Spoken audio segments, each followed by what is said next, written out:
She said no, and she said it loud enough for 200 guests to hear. The ballroom fell into absolute silence as Lydia Monroe, dressed with restrained elegance in a navy blue gown, her impeccable posture defying any criticism, refused the outstretched hand of Edmund Vance. There was no scandal in her voice, no exaggerated theatrics that could be dismissed as female hysterics. Just firmness, a no that was clear, polite, and utterly devastating. The sound of that single word seemed to echo off the gilded walls of the ballroom, ricocheting off every crystal chandelier, every shocked face, every mouth that hung open in mute astonishment.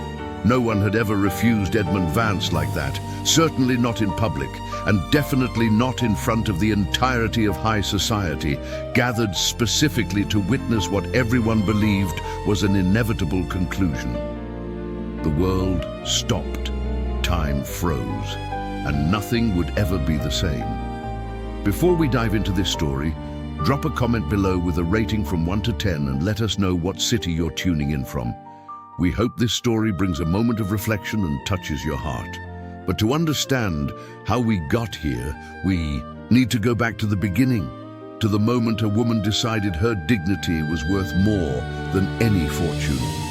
And a man discovered that rejection could be the start of something far greater than acceptance ever could be. Edmund Vance wasn't just handsome. He was imposing in a way that made people hold their breath when he entered a room. At 35, he represented everything the upper crust valued: power, wealth, an impeccable lineage, and a presence that commanded attention without ever needing to demand it.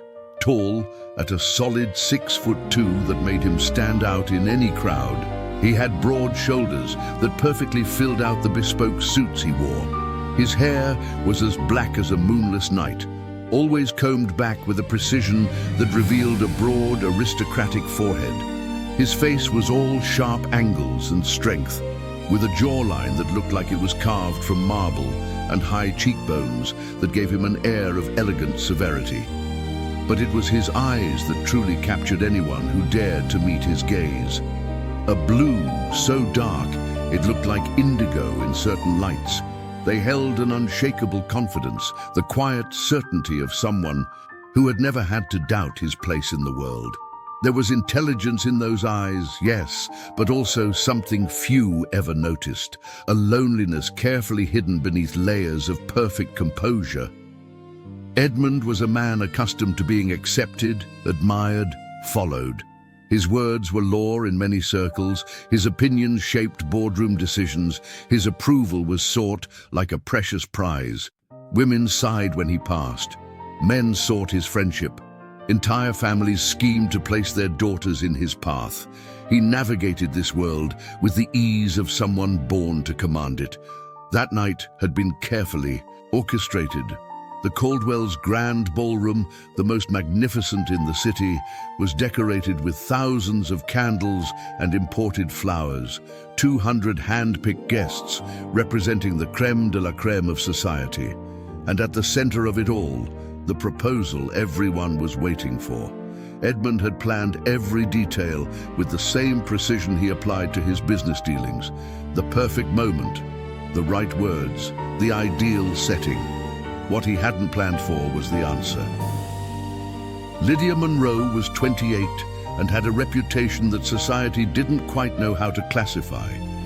The daughter of a deceased diplomat and a mother who had raised her alone with fierce determination, she occupied that uncomfortable space between absolute respectability and suspicious independence. She was too well educated to be openly criticized, too intelligent to be ignored, and too stubborn to be molded into the shapes society expected. She was beautiful in a way that required a long look to be fully appreciated. She didn't possess the obvious beauty of the debutantes who filled ballrooms with rehearsed giggles and calculated glances. Lydia's beauty was more subtle, deeper, revealing itself in layers to anyone patient enough to see. Her hair was a dark brown that caught reddish highlights in the candlelight, always swept into elegant but never overly elaborate updos. Her eyes were a golden amber, the color of sun-warmed honey, and so expressive she couldn't always control them. When she was thoughtful, they darkened. When she was annoyed, they sparked. When she was genuinely happy, they shone like liquid gold. Her face was oval with delicate features, but a chin that hinted at determination. Her lips were full, naturally pink, and rarely curved into the empty smiles society demanded. When Lydia truly smiled, it was a rare and precious event that completely transformed her expression. Her skin had the tone of old ivory, smooth and flawless, and her body was slender, moving with a natural grace that came not from dance lessons, but from a quiet self-awareness. Lydia had something precious to lose, the very dignity she had built brick by brick over the years. Raised to never depend on a man's approval, she had learned early on that public promises often came with too high a price later. She had seen her mother torn apart by society after her father's death, had seen brilliant women reduced to shadows of their former selves, in marriages that promised protection but delivered a prison. To accept Edmund that night would mean giving up decisions she had spent a lifetime learning to make for herself. It would mean handing over control of her existence to a man who, however admirable, was still a man in a world built by and for men. It would mean becoming property, no matter how gilded the cage. Refusing him, on the other hand, could condemn her to social isolation. It could make her a pariah, an example of what happened to women who dared to say no. It could destroy everything she and her mother had built. But when Edmund extended his hand that night, when all eyes turned to her expecting the only acceptable answer, Lydia found she simply couldn't utter a yes she didn't feel. She couldn't bow to an expectation that violated everything she believed in. She couldn't trade her soul for security. So she said no. The silence that followed was deafening.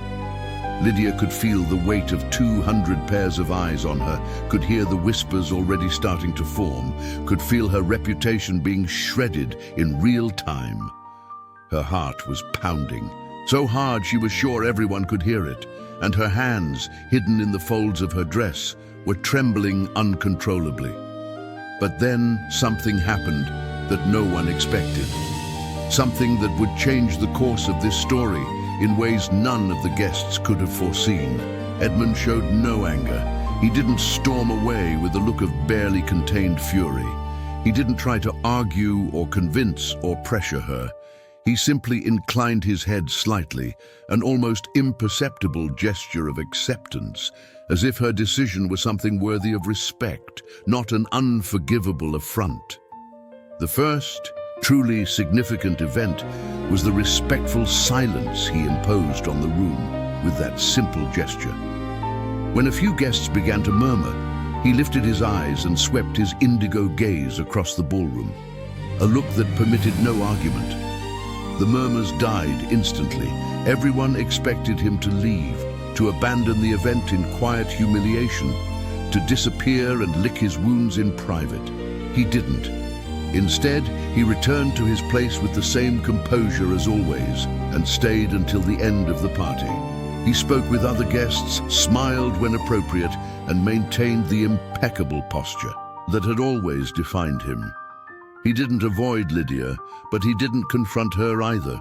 He simply continued to exist in that space as if nothing extraordinary had happened. Lydia noticed this with a clarity that deeply unsettled her. He didn't treat the rejection as a humiliation to be avenged.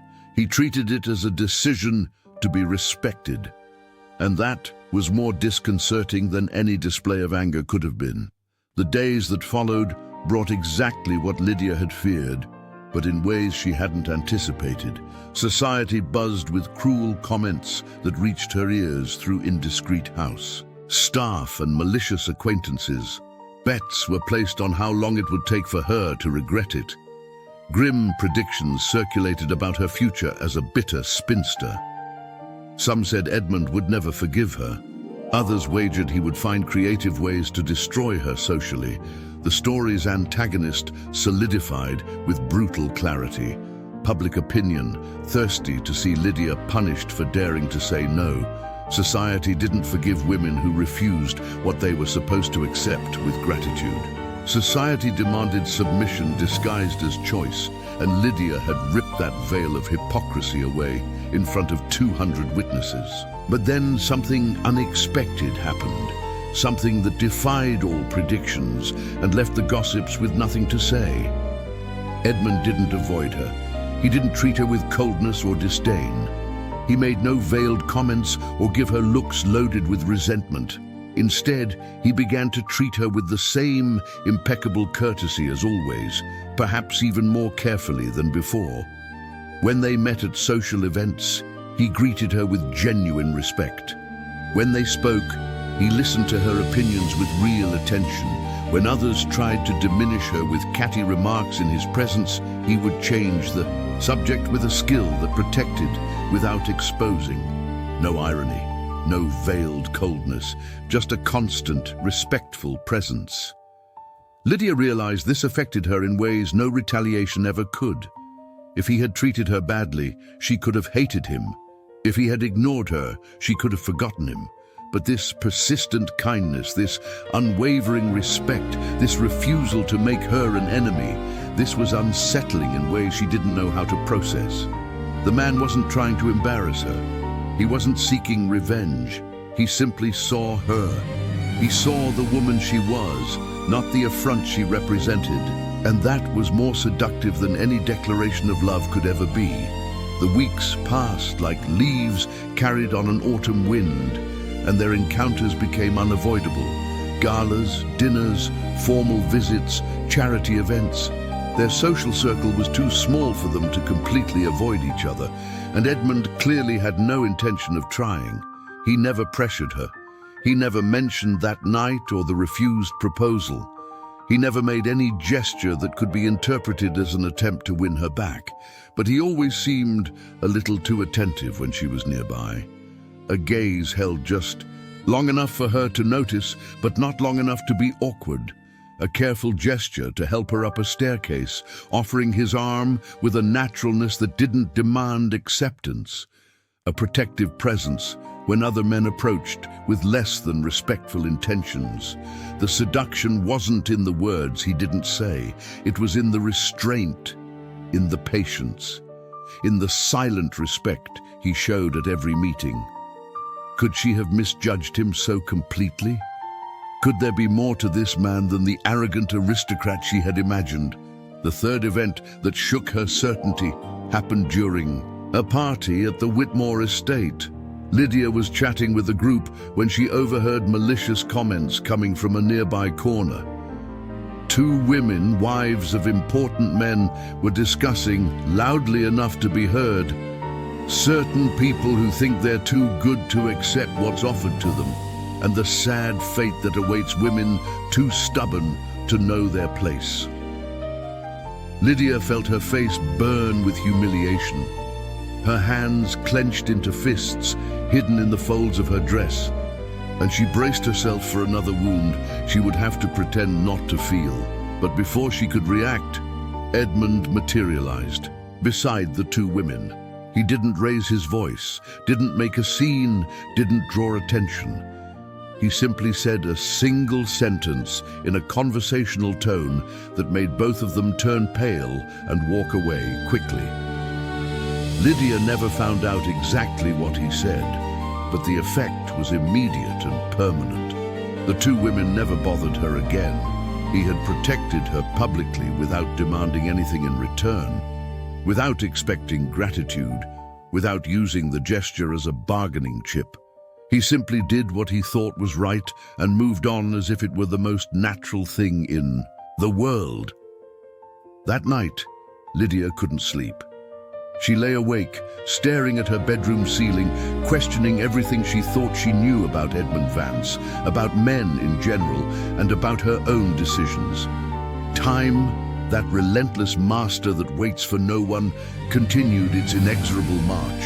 The months passed, and something slowly began to change between Lydia and Edmund. There were no dramatic declarations or grand gestures, just a gradual closeness built on conversations that grew longer, silences that grew more comfortable, and glances that said more than words ever could. Lydia discovered that behind the facade of the perfect, Tycoon was a surprisingly lonely man, a man who had spent his life being accepted for his title and fortune, but rarely for who he truly was. A man who had learned to distrust every smile directed his way, every kind word, every show of affection that might just be disguised self-interest. "Do you know what my first reaction was when you said no?" he asked one evening, when they were relatively alone in a corner of a ballroom. Music played in the background. Couples swirled on the dance floor, and for the first time since that fateful night, he brought it up directly. Lydia felt her heart speed up. "I imagine it was anger or humiliation." "Relief," he replied, and the word so surprised her she couldn't hide her shocked expression. "Relief, because for the first time in years, someone was genuinely honest with me. Relief because you saw me as a man who could be refused, not a name that had to be accepted. Relief because, in a lifetime of people saying yes when they meant no, you had the courage to be true." Lydia didn't know what to say. His words hit a place she kept carefully, guarded that place where she stored her own insecurities and fears. "I didn't say no to be brave," she finally answered. "I said no because I was afraid. Afraid of losing who I was. Afraid of becoming another decorative wife in a marriage of convenience. Afraid of trading my soul for security." "And now," he asked, his voice low, "are you still afraid?" She looked at him, really looked, perhaps for the first time seeing the man beyond the magnate. She saw the loneliness he hid so well. She saw the hope he was clearly struggling to contain. She saw someone who, just like her, was tired of masks and games. "Now I'm afraid of different things," she admitted. "Like what?" "That I was wrong about you. That I'm wrong about you now. That I no longer know what's real and what's just another social game I never learned how to play." The silence between them was heavy with unspoken words. Edmund looked at her for a long moment, those indigo eyes softer than she had ever seen them. "I'm not going to ask you again," he said finally, and the statement caught her off guard. "Not because I've given up, but because I believe desire shouldn't be extracted from someone. It should be chosen, freely, without pressure." Lydia felt something tighten in her chest. "And if I never choose, then I'll have the honor of your friendship if you'll grant it. And that will already be more than most people in this room will ever have." That conversation changed something fundamental between them. The tension didn't disappear, but it transformed into something else. Something that was no longer about expectations or social pressure, but about two people trying to truly know each other in a world that rarely allowed for authenticity. The months continued to pass, and Lydia found herself looking forward to her encounters with Edmund in ways that surprised her. Looking forward to the conversations that made her think, the opinions that challenged her, the comfortable silences that required no filling.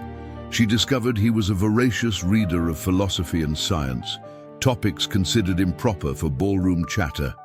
She discovered he secretly funded a school for underprivileged children, something he never mentioned in public. She discovered that behind the perfect composure was a dry wit that made her laugh when she least expected it. Edmund, in turn, discovered in Lydia something he had been searching for his whole life without knowing it: a partner. Not a decorative wife, not a strategic alliance, not a trophy to be displayed. A partner who saw him for who he was, with all the flaws he hid from the world, and didn't run away scared. Society kept watching, of course. The comments hadn't stopped completely, they had just changed their tune. Now they speculated on how long it would take for him to win her over, what strategy he was using when she would finally give in. No one seemed to consider the possibility that something genuine might be growing between them. The social season was nearing its end when everything finally came to a head. A new grand event was organized, just as crowded as the first. 200 people gathered again, though not the exact same 200. Watchful eyes, expectation in the air. Everyone was waiting for some kind of conclusion to the story that had begun with a public rejection. The rumors said that Edmund would finally make a new proposal, that he would use the occasion to redeem his earlier humiliation, that this time she would have no choice but to accept. After months of his patient courtship, the rumors were wrong. Edmund made no proposal at all. He attended the event with the same composure as always, chatted with the same groups, showed the same impeccable courtesy. When he saw Lydia, he greeted her with the same respect as always, talked with her as he had for months, and didn't say a single word that could be interpreted as a request or pressure. Society was confused. Some were disappointed. Many were annoyed at being deprived of the spectacle they had been waiting for. Lydia, however, understood perfectly what he was doing. He was giving her a choice, a real choice. No stage, no audience, no pressure. He was saying, through his inaction, that whatever decision she made would be respected, regardless of what it was. And in that moment, watching him from across the ballroom as he politely discussed politics with a group of older gentlemen, Lydia realized something she had been denying for months, something that had grown silently between them, nurtured by every conversation, every glance, every gesture of respect he had shown. She loved him. She didn't love the name, the title, or the social position. She loved the man who had waited patiently without making demands, the man who had protected her without asking for payment, the man who had respected her when it would have been so easy to try to dominate her.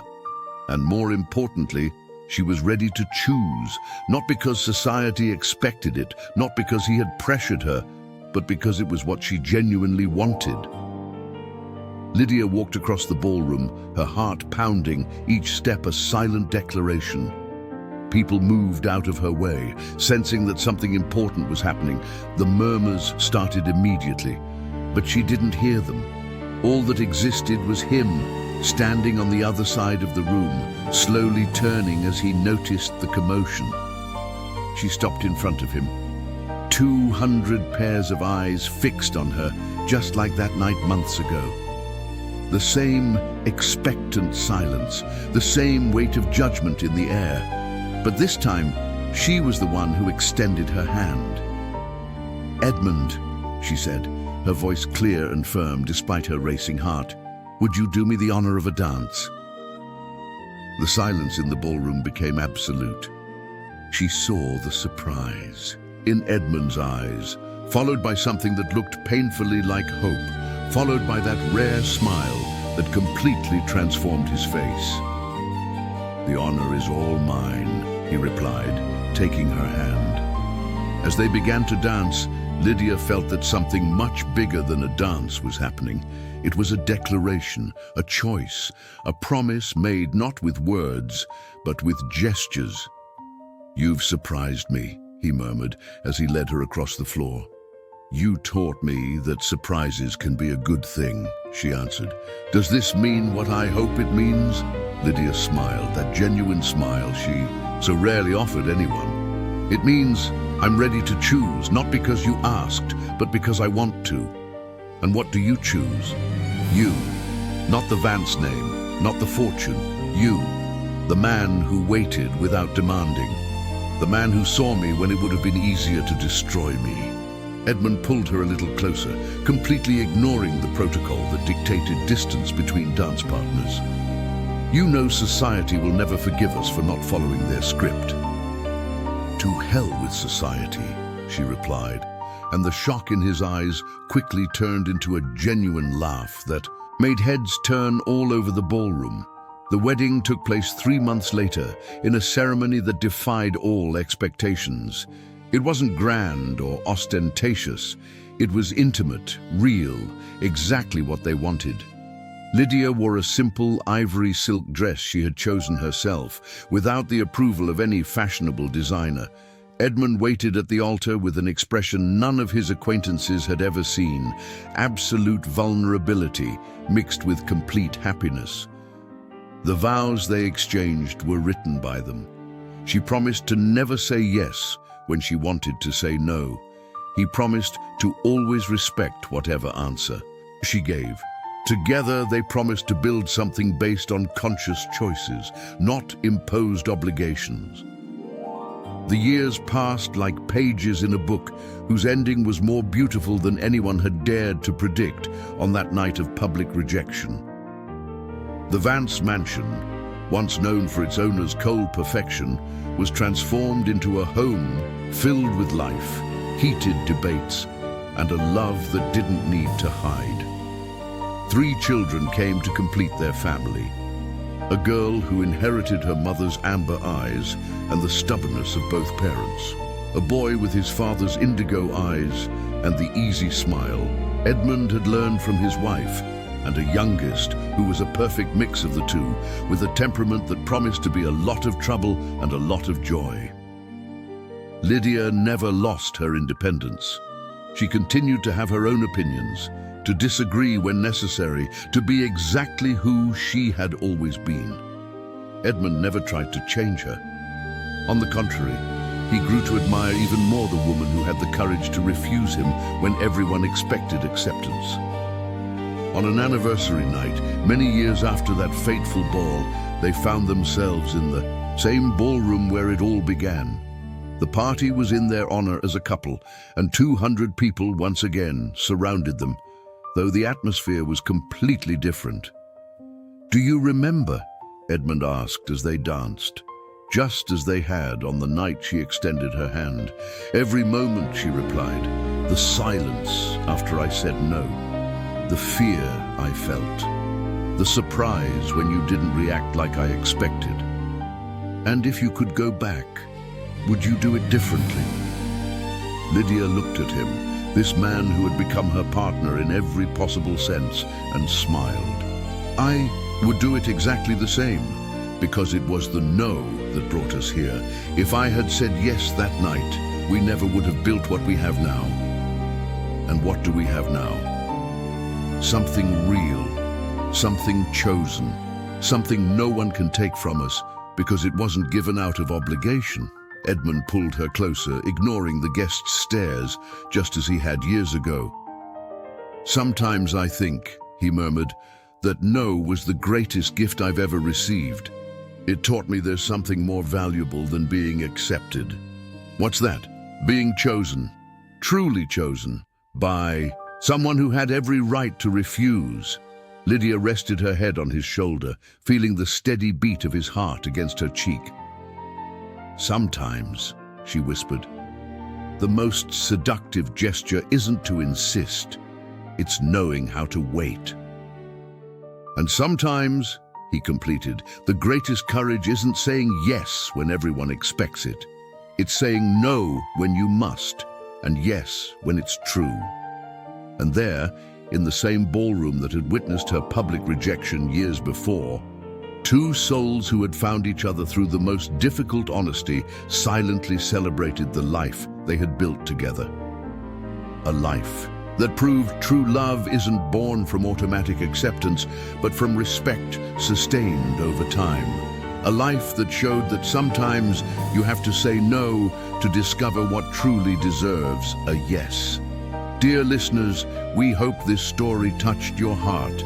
If you were moved, please hit that like button, subscribe to our channel, and tell us in the comments what part resonated with you the most. Every day, we bring you real stories, full of emotion and humanity. Your voice is part of this universe.